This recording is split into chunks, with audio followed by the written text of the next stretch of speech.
If you are stuck making the same small amount of money from the gigs that you do and stuck doing the same types of gigs, and you want to increase the revenue that you get and get better gigs, then this podcast is for you. We are going to be jumping into 10 strategies you can use to increase your revenue from live performances and build a fan base. And I want to jump right in by talking about the importance of building a fan base. This is something that not a lot of musicians and artists tend to focus on. I know there is some focus from a lot of musicians where we want the numbers, the metrics from like social media followings and, people who subscribe to us on social media and stuff like that. But building a true fan base where you have true fans that are dedicated to supporting you, this is the type of fan base that we're talking about building, because this is the type of fan base that's going to help you make more money, not only from your gigs, but just overall. So building a strong and engaged fan base, you can create a loyal following that will support you throughout your music career, right? You can use social media and other marketing channels to build your fan base. And more fans means the ability to sell out shows and command higher ticket prices. Now, I want to be very clear here in what we're talking about. Again, we're talking about building a fan base that's dedicated to you, that supports you. The whole 1,000 true fans thing. If you've never heard of this phenomenon of 1,000 true fans, this is an article that you need to look up. It's, some years old now, but it still stands true that really all it says is that what you really need, or all you really need, is like 1,000 true fans to have a meaningful career in whatever you do, like your artistry, your music, and we're talking about musicians here. So really all you need is 1,000 true fans. So if you have 1,000 true fans who are going to support you, everything that you do, buy from you, every time you put out some music, a single or CD, an EP or whatever, they show up at your shows, they buy your tickets, they buy your merch and stuff like that, right?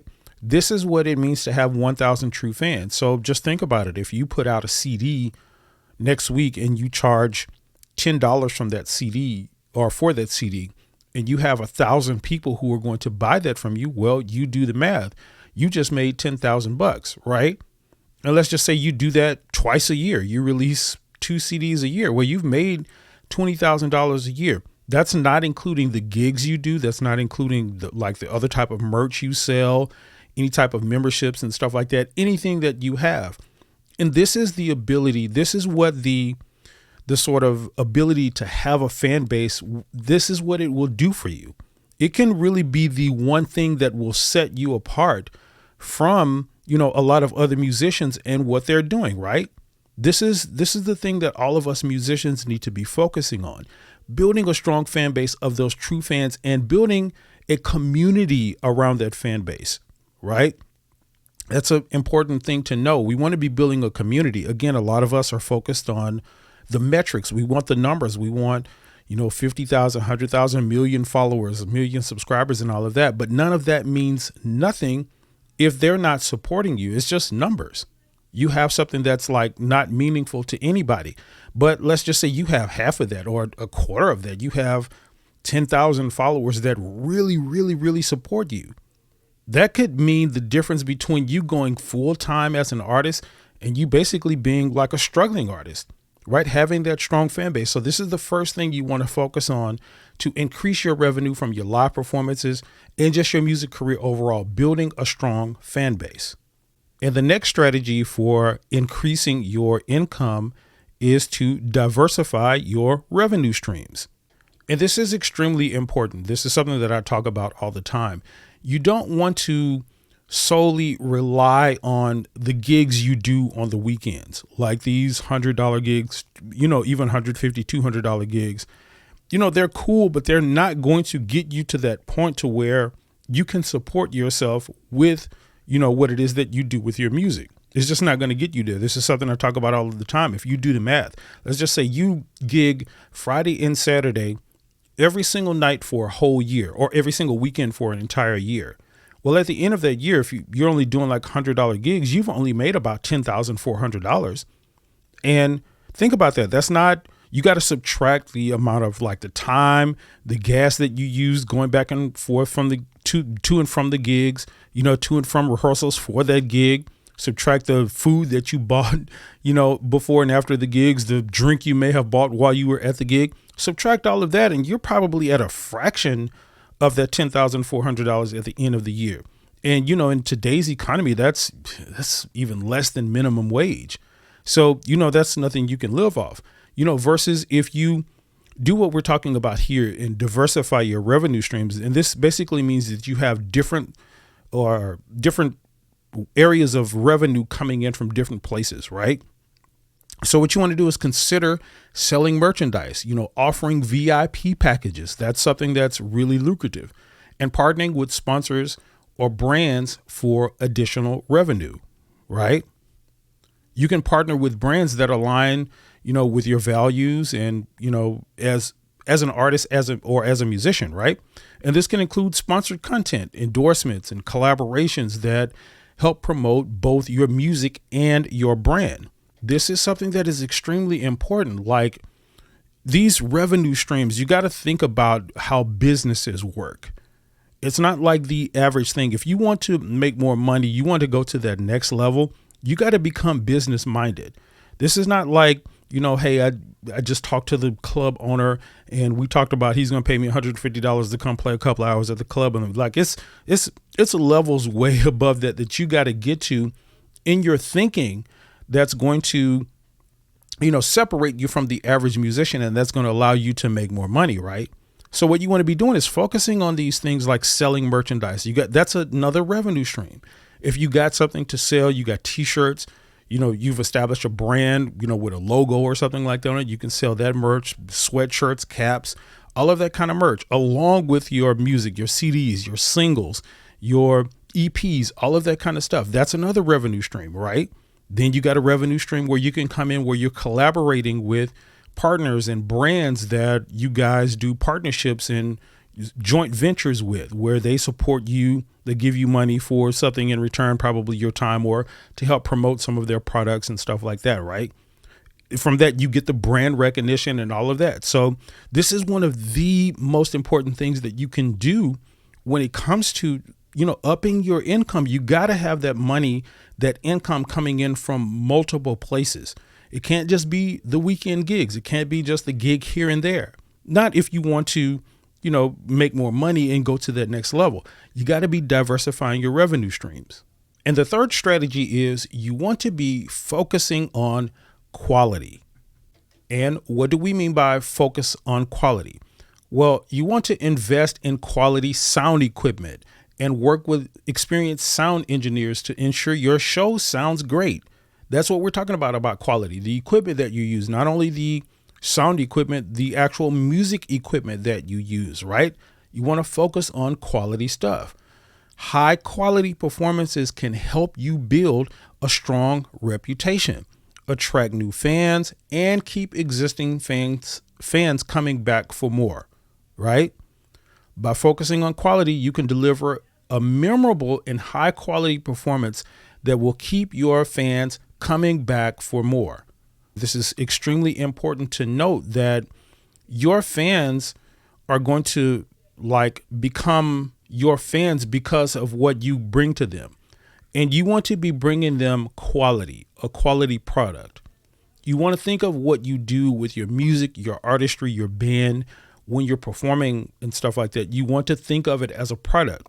You remember we just talked about, this elevated thinking, this different level of thinking, rather, where you're thinking like a business person and you're thinking about what you do now as a product. And you want to be giving people a quality product, because this is what's going to keep them coming back for more. If you compare that to anything, when you go buy an Apple product, an iPhone or a MacBook Pro or a Mac machine or whatever the case may be, right? One of the things that Apple focuses on is quality, right? Of course, that's subjective, and you can, think whatever you want about their quality. But one of the things that they promote about their brand is quality. So you tend to know when you buy something Apple that you're getting a certain level of quality, and that keeps people coming back. The iPhone is one of the, biggest selling pieces of gear or equipment of all time, right? Along with their MacBook Pros and things like that. So you want to be focusing on quality. So some of the ways that you can do that, again, with your band, focus on, upping your equipment game. If you got that old, outdated sound equipment, guitar, drums, keyboards, mic stands that are falling apart, like you got all of that stuff on stage and it doesn't look like a quality product, like that's going to dictate what people think about you. So not only your fans, right? Not only when the people who are looking out at you and watching you perform, it's going to dictate something to them. And that's really important, but also it's going to dictate to the people who want to hire you, right? They look and see your product and they're going to say, well, shoot, I'm only going to pay a certain amount of money for that because, man, this dude got a broke mic stand on stage, or she's singing out of a really busted up microphone, or this band's sound equipment is horrible and it sounds really bad. Like it looks bad. It's crazy. I've seen sound gear that actually stinks. Like it smells like it came out of someone's storage room that they've had sitting up for, dozens of years and stuff like that. And we get that kind of stuff on stage. So when you put that out, you're telling people, your value. This is dictating your value. And this is the importance of focusing on quality. You got to have a quality product. And that's the case when you're releasing your music, focusing on quality. When you put out music and stuff like that, make sure it's of a certain level of quality and all of that kind of stuff, because that's going to attract the people that's going to, give you more money. When you have a higher quality product, you can ask for more money. So this is the next tip. This is really important. You want to be focusing on quality. Now, here's another tip that not a lot of us musicians and bands and artists think about, especially, of a certain caliber. A lot of us that just do gigs and stuff on the weekend, we don't think about this. But what we want to do is tour strategically. And again, this is something that not a lot of us think about, because when we tend to think about a tour, we're thinking about artists that are signed to labels that go on, 50 state or 20 state tours. They go out of country, they go from city to city on a tour bus or on planes with a big group of people and all of this kind of stuff. And that, of course, is a tour. But when it comes to us that are, just sort of what I would refer to as average musicians like myself, where I, gig, I do this for a living, but, I'm not a signed artist or anything like that. I don't have any major backing behind me. Right. So we can still tour. Right. So what we can do in this thing is we can create a tour that's basically like an inner city tour or interstate tour, like whatever state you're in or whatever city you're in. Especially if you're in a larger city, you could make a tour where you just do a tour around the surrounding cities of that major city that you're in. Right. And you can schedule 3, 4, 5 dates, and you can put that on the calendar and you can advertise it as a tour. And this is important. Touring is a lot easier than you think. It's all about scaling it to suit your needs. And that's exactly what I'm talking about here. Scaling this whole idea that we have about a tour and, signed artists and all of that down, scaling it to fit your own needs as an artist that you are, or whatever caliber that you're at, right? So what you want to do is plan tours carefully. Focus on areas where you have a strong fan base or can reach new audiences, right? Consider partnering with other bands or musicians to expand your reach. And this is the power of a tour. And let me tell you how this is going to help you get more revenue, because again, this is what we're talking about.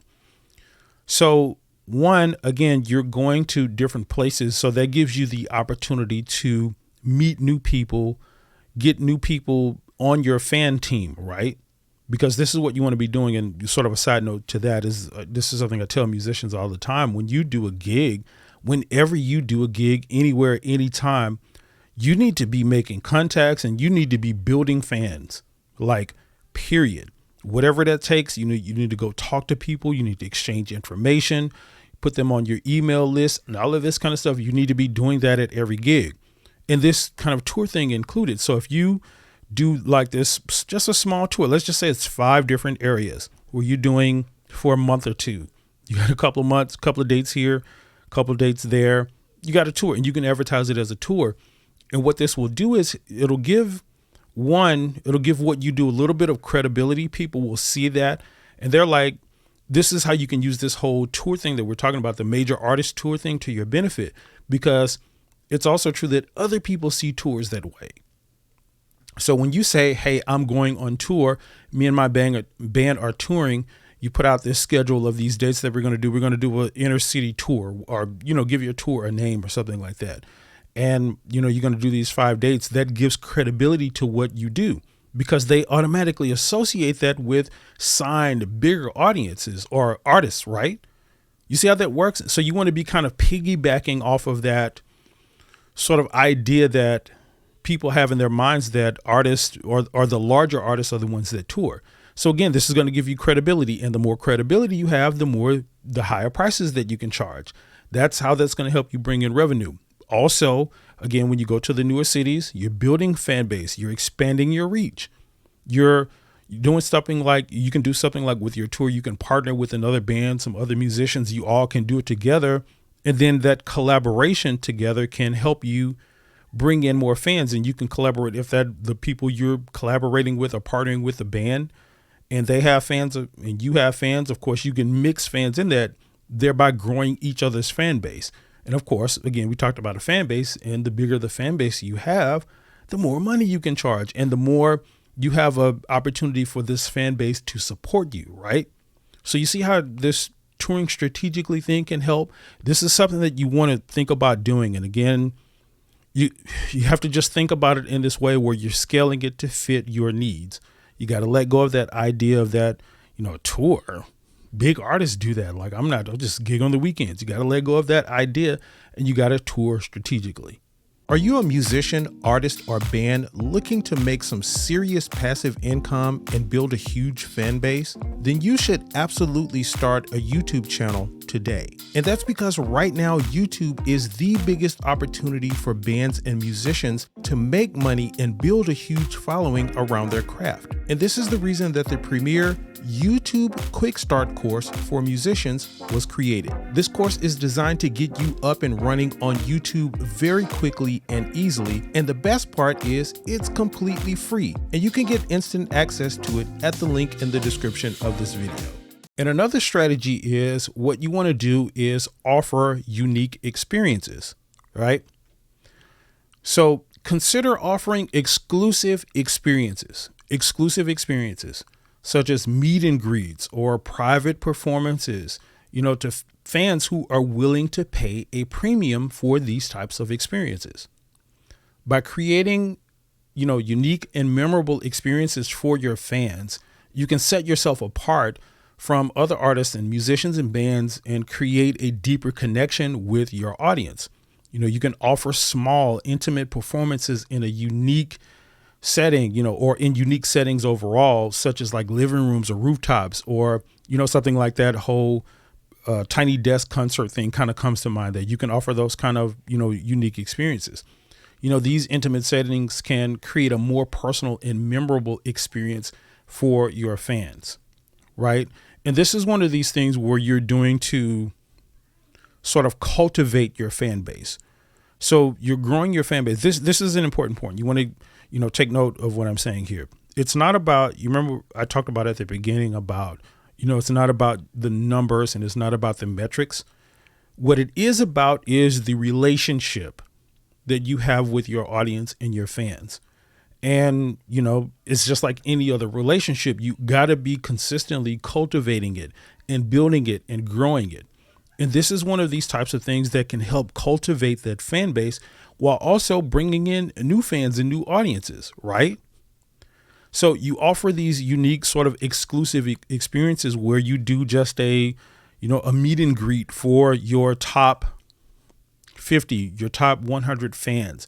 You guys do a meet and greet, or you could even just do like a private gig or a private event for them. This is something you can do virtually, get the top 10 supporters that you have, do an online concert for them, talk to them, let them know what you got going on, ask them about themselves. So you're building a relationship. You got to think about, like, this is just like what you would do if you were meeting someone in a romantic relationship and you were interested in them. This is the type of conversations that you would have with them over time. Once you get the phone number and you're talking or whatever, you get that phone number, you ask them, so what do you do? So what do you do? What do you like to do? What are your hobbies and stuff like that? It's the same kind of thing with this cultivating a fan base relationship. And you can do that through these unique experiences. So again, if you don't know what the Tiny Desk concerts are, look that up on YouTube. Like, there are some really, really cool concerts where, these, and major artists do this. They do it's like a little room, almost like a library, a little small library where they get together, small band, like acoustic instruments and stuff like that, mic them up. They put on a concert, and it's like a really small, intimate experience. And they have a cultivated audience in those things live. And of course, we just see them on YouTube later, but they have a small audience in those places. And that's something really cool that not a lot of musicians take advantage of. We could do that, again, scale that to fit our needs as well, and offer that as a unique experience. But there's plenty of ways you can do this. You can do this through services like Buy Me a Coffee or, GoFundMe, things like that. People can bring you money in any kind of way. You can go live on Instagram or on YouTube or even on Facebook to give somebody a virtual experience. So there's a dozen ways that you can do this, but you want to be focusing on ways that you can create these unique experiences for the fans that you already have. Because once they become your fans and you cultivate that relationship, they're going to be your super fans, and they're going to be the ones telling other people about you, thus bringing more people into your fold, bringing more people into that cultivated audience that you have. And again, this is not a strategy that's going to necessarily work overnight. It's not the quickest thing in the world. It's not something that, hey, let me just do a Tiny Desk concert and then I'm going to get all of the fans in the world. It's not going to happen like that. Just like a relationship, a really good relationship is not going to happen overnight. Hey, let me just buy this person I'm interested in dinner, and then our relationship is going to be great. It's like that same thing, right? It's something that you're going to have to cultivate and do more and more over time. And that the more consistently you show up for them and you be with them, the more they can trust you, the more they're going to become your super fans, and they're going to tell other people about you. So this is a really important strategy, focusing on, giving your fans and creating these unique experiences for your audiences and for your fans. Now, the next strategy is leveraging technology. And this is something that is really, really, really important. So what you want to be doing is using live streaming technology to reach fans who can't attend your shows in person. You can offer things like a pay-per-view subscription-based access to your live streams, and that's another income stream, right? Create mobile apps that allow your fans to easily purchase tickets, access exclusive content that you may have from them, and receive updates on your upcoming shows. This is one of the things that we really need to be focused on in this sort of new era, this new economy that we find ourselves in, where AI is like a thing of the present now, and it's only growing, and it's going to be an integral part of our future and what we're doing. And technology in and of itself has already been a part, and we need to continue to find ways to, leverage it and make it work for us. And this is some of the ways that we can do that as musicians, artists, and bands. So again, one of the things that we don't think about when we're doing shows at, just our average stuff that we do on the weekends, right? You get a call for a gig on Saturday. Hey, can you play here? Or whatever the case may be. You may want to think about doing stuff like live streaming that show, right, to your fans. You can set stuff up again, it's free. You could do it on Facebook, use your phone to live stream the show. Now, of course, there's more professional ways that you can do it, but starting out, just using your phone and, putting it close to where your band is playing so the people can see and stuff like that. And then on breaks, you can talk to them and stuff like that. That's a very viable way to do this and leverage technology and leverage live streams. But one of the ways that you can do this, and this is what's really cool about this, you can set this up as like a pay-per-view event. And one of the reasons this is really important is because, like, if you remember those pay-per-view events back in the day, like the boxing matches and all of that, Mike Tyson fighting somebody on, it was a pay-per-view event and you had to pay to get access to it. And I think they still have pay-per-view events. I'm sure they do. I just don't watch many of them, but I'm sure they have pay-per-view events. And those are some of the most lucrative events ever, right? Look up the metrics and the numbers on that they get from those pay-per-view events, especially something that's large, and even the smaller ones, they make lots of money because people like exclusivity. So again, this is something you can do. You can set this up as an exclusive pay-per-view thing. Like, so you set your stream up on a YouTube channel where you make it private, or, you keep it unlisted on YouTube, and only people that get access to it, who can access that live stream, or people who subscribe to you, right? Or, who follow your channel, or who are channel members. If you don't know about YouTube, YouTube has a thing where it's called channel memberships, where you can become a member of someone's channel and you get exclusive content from them. It's sort of like a lot of the other pay-per-view things, or pay to, get access to kind of things like I mentioned earlier, like the GoFundMe and, all those buy me a coffee, those kind of services. It's kind of the same thing. And you can set something up like that for free, right? And it's a revenue stream. That's a way to get money, like extra money, and that you didn't even have. And it doesn't even take extra work. You're already going to be at the gig. You already got your phone. Get a little cheap tripod for like 10 or 15 bucks. Set your phone up on it and live stream the show on YouTube and tell your fans about it. Promote it on your social media, your Instagram, YouTube, Facebook, LinkedIn, all of those, TikTok, all of those kind of places. And, even if you only get 10, 15, 25, 50 people watching that have paid to watch the channel, or just, say, hey, we want you to donate $5 a piece to watch this live stream or to get instant access to this live stream. Guess what? Like, it may not be a lot of money, but $5 and you got 20 people on there. Well, you just made an extra $100 for like literally doing nothing. You're setting up your phone and live streaming. And I don't want to make it sound like this is the easiest thing in the world to do. And it's not necessarily like the easiest thing to get people to become your fans. That takes time and all of that kind of stuff. But this is something that is, especially if you already have a cultivated audience, but it's really easy to do if you have that cultivated audience. But even if you have 0 fans, like, just start with the people you have on your personal social media page. If you got a few thousand, or a few hundred friends on Facebook, start with those, right? Again, even if your stream starts off with 5, 10 people that have paid you $5, $10 a piece, that's more money than you had going into this situation, and you're going to already be at the gig anyway. So again, you're not doing any extra work. And this is how you want to be leveraging technology, especially in this, again, I said at the beginning, this sort of new era that we're in with technology and AI. This is something that is going to be becoming a more integral part of what we do as a society, for sure. But, we can use that to leverage it. We can use that kind of stuff and not just let it, fly over our heads like, oh, AI is here and, technology is doing this. Oh, cool. No, pull from that, use it, figure out how we can use it to leverage it to make more money.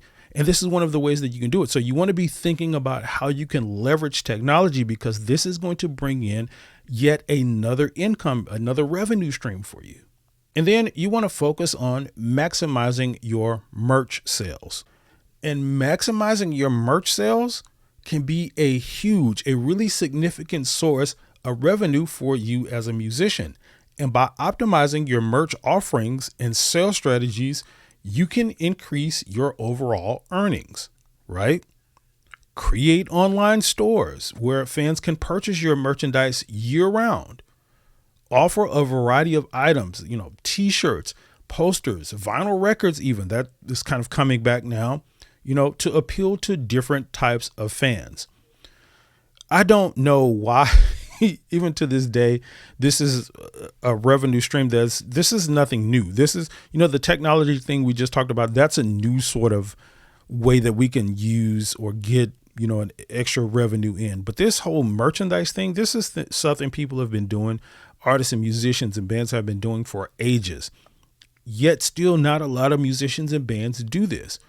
Like, it's not a thing that you want to, have this big, like, sort of brick and mortar store where you sell, your band's name, caps and t-shirts and logos and all of that kind of stuff. It's not that kind of thing. You can do it as an online store and just have a few products that you sell, right?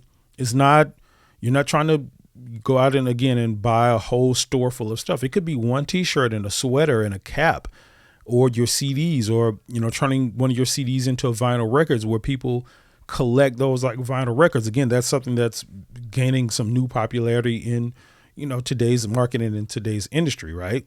So you want to have some merch to sell. This has always been a really huge revenue stream for musicians. And again, it's something that's like you set it up one time and it continues to make money for you for life.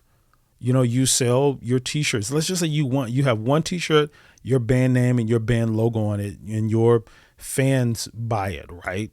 Well, you sell out, you only, printed 10 or 20 of them, you sell out, you make some more, print 20, 50 more, sell out, and you can keep doing that. And that's something that makes money from you or for you, perpetually. It's nothing that like just leaves. It's nothing that will, go out of style, because people always need that kind of stuff or desire that kind of stuff, a cap, a sweatshirt or something like that, especially super fans. Your super fans, or the 1,000 true fans thing that we talked about, those types of fans, they're going to buy that kind of stuff from you. And that's an additional revenue stream. I think what happens is a lot of us focus on, or we tend to look at things like, this, and we say, well, yeah, I could probably do that, but I'm probably not going to make a lot of money. I mean, yeah, I could probably sell a $20 sweatshirt or something like that, or $15, but it's probably not going to sell that much, or I'm not probably going to be able to put that much effort into it and all of that, right? And that's cool. I get it. I'm like that too, to some extent. But what you got to realize, and what I realized, again, when you're talking about setting up these multiple streams of income, when you got different streams of income coming in, any one of those streams don't have to be like this. You're making thousands of dollars off of it, right? Let's just say out of the income streams we name here today, and you use 5 of them or 6 of them, you got 6 different income streams coming in, and each one is bringing you in, I don't know, average of something really low, like $100 a month. Well, guess what? That's an extra $600 a month that you didn't have before. And with most of this stuff, again, you didn't even have to do much work to set it up. You don't have to go spend a lot of money. You don't have to go, build no brick and mortar store. You don't have to go do no bunch of advertising, physical advertising, or anything like that. So like the cost to sort of risk ratio to this is unbelievable. And it's really, really easy to set up. So again, you want to be maximizing your merch sales. So if you don't have merch, there's free merch like shops online where you can set up a merch store like for free and sell your products on there. And, I think the sites, most of them that are free, they'll take like a percentage off whatever it is that you sell. And that's how they make their money. So let's say you sell a $20 sweatshirt. They may charge you like $3, $5 or something like that, but you still make the $15 from that sweatshirt and they get $5 of it, right? So you're still making like really good money from that for free, or at least setting it up for free. And of course, if you don't sell nothing, they don't make nothing.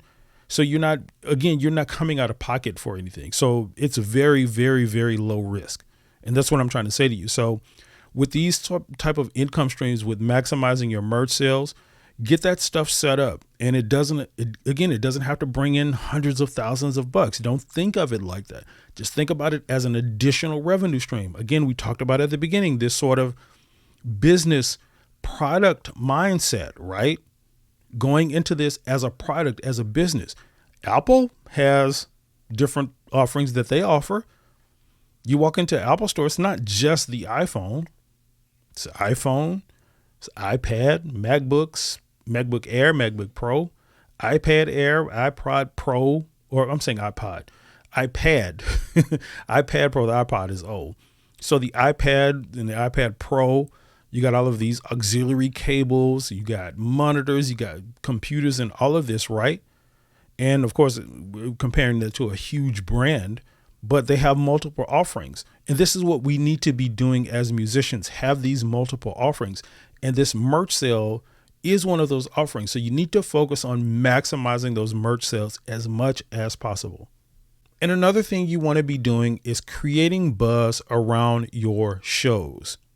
So you want to build anticipation for your upcoming shows by creating excitement on social media and other channels and other platforms, right? You want to offer special incentives for fans who buy tickets from you, or even fans who say they're going to show up, to your gigs, but fans who buy tickets from you early or share information about your show with their friends, right? Partner with local businesses. This is another one of these things where we're talking about partnering and collaborating with someone. So partner with local businesses, such as record stores and coffee shops, to promote your shows and build buzz among the local community. You can offer discounts or other incentives to fans who attend your shows. Again, another widely overlooked sort of thing that we can do to help get more people into our shows and thereby becoming bigger fans and getting into our fan base of what it is that we do. This is something that we overlook. I know it's, when we tend to think of stuff like this, it's kind of people think of it as, it's kind of old school to, go to a coffee shop and ask them to put a flyer in the coffee shop or the barber shop and ask the people in there to, I'm going to leave my band's flyer in here. Can you tell people about our live show coming up? People don't even think about that anymore because we're so inundated with like just doing everything online virtually, because virtually is very viable and it's easy. But again, this is one of these ways and it's a really good way because not many people do it anymore. But it's still so viable. It works. Again, partner with these. If you go to like a barbershop or a salon, to, get your face or hair done, whatever the case may be, right? Cut or, massage parlor, anything like that, where you have like these sort of community-based sort of things like a coffee shop, you want to be using that to partner with them. And it's, oh my God, it's so easy. Ask to speak to the manager and just say, hey, I have a band. We got a show coming up. And I was just, wondering if I could leave my flyer in here. I'm going to buy some coffee before I leave. And I just wonder if I could leave a flyer here up on your wall. 99% of them will likely say yes. Or, if they don't have somewhere they put flyers up or something like that, you can just say, hey, I'll leave it at your desk. And if people ask about it, come in. I come in your shop every day and buy coffee here. Or I come to this salon or this barbershop, weekly or monthly to do it here. And most of them will return the favor because you patronize their business, right? This is a very untapped way of doing things. And it's, again, if you only pass out, you go to a coffee shop and a barbershop in one day while you're already passing by those places and you leave some flyers in there and you get 10, 20 extra people at your shows and in your fan base because of that. That's 10 or 20 more people that you didn't have before that date. Again, I'm telling you, you gotta really start thinking like a product. You got to think about adding to your product, even incrementally. This whole mindset where us, and I just spoke about this a little bit, but this whole mindset with us, everything has to be, make thousands of dollars, or it has to have like this huge impact. If we're going to pass out flyers, I'm not going to do it unless I get like 1,000 people to show up at my shows. Come on. No, you need to be focusing on, this is a principle I want to tell you about, focusing on getting 1% better at everything. Like incremental sort of progress is what you want to be focused on. So getting 5 more fans into your fan base, getting 10 more here or there, grabbing some from here, getting some from there, bringing in a little bit extra revenue from this stream of income, right? And over time that builds up. This is the way to do it rather than going for these big, because our mind gets sort of big, and what happens is a lot of times we get this sort of paralysis of analysis. We think about things that, again, we end up not doing nothing. So what is the difference between someone who is successful and who's not? The successful person is the person who's willing to go put that flyer in a coffee shop and get those 10 fans and do that repetitively over and over for 6 months or a year, thereby getting, by the end of the year, extra 150 fans. Where the unsuccessful person is thinking about, well, I want to pass out flyers, but it's probably not going to get me but only 5 or 10 fans. So why am I going to do it? So they don't do it. The difference between those two is the person who is successful took action and did something. And action is what this takes. So creating buzz around your live shows by doing this, again, is something that's going to bring people into your fold. It's going to not only, bring extra fans that you wouldn't have before, but it helps you build those relationships that we're talking about. You remember we talked about relationships earlier, where you have these relationships with people and places and things. And if we're all honest, a lot of success is about who you know and who you have relationship with. This is why this is important. So like all of this stuff that we're talking about here, all of these strategies about, different income streams and how you can bring in more income from your live shows and just your musicality and your artistry overall. This is what we're talking about. These underlying sort of foundational ways are built into these strategies. So it's not just, hey, build. This is what I talked about. It's not just about the numbers in social media. It's not, hey, just get 100,000 followers and you're good. No, it's the foundation of the relationship, the community that you're building, right? That is what you want to be focused on. And, with all of this, I really just want to take the time to encourage you as a musician, artist, band, that you are valuable. You, regardless of where you are in your walk as a musician, artist, a band, you could be just starting out, you could be new, you could be intermediate, or you could be advanced at any of those levels. What you do is valuable. What we do as artists and musicians is valuable. I'm telling you, I know musicians, and I never like to talk about myself, so I'm going to do that here, but I'm sort of included in this thing I'm talking about. But I know musicians who make, a really good living just from what they do with their hands or what they do with their mouth from, singing, right? They make a really, really substantial living from that. And I'm not talking about artists who are signed to labels like these known artists. I'm not talking about a Beyonce, a Lizzo, any of these people. I'm talking about everyday people like you and I who just put strategies like this to use and built a business, built a product for themselves, start thinking like a business and put a product together that over time became valuable. You can look on YouTube right now and you can see artists and musicians and bands who all they do is create content. They create content with them performing, and they have millions of fans and millions of subscribers. And just from like a platform like YouTube alone, they can make a full-time living for that because they make money from like AdSense. That's one revenue stream. It's one of the reasons why I talk about YouTube being like the platform for musicians to get on right now. It continues to be the most valuable platform, for musicians, at least in my opinion. It's so many ways that you can monetize on YouTube, right? So you got AdSense, you can create VIP experiences on there. You can, have channel memberships. You can do all of these things where you have all of these different revenue streams coming in from one particular thing, right? But again, I just want to encourage you as an artist, musician, a band, you can do this. This is nothing that's beyond you. If you're just starting out, start this process now. You may not, think that you're like, oh, I can only play this well. Okay, that's better than somebody else can play or do, right?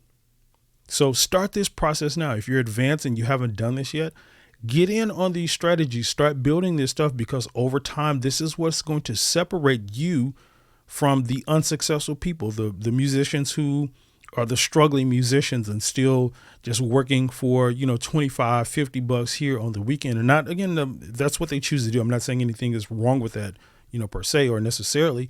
I'm just saying that if you're wanting something better and you're wanting to escalate and elevate your career and what you do musically and make more money, become a full-time musician, and live the life of your dreams just by what you do as an artist, this is the kind of stuff that it's going to take.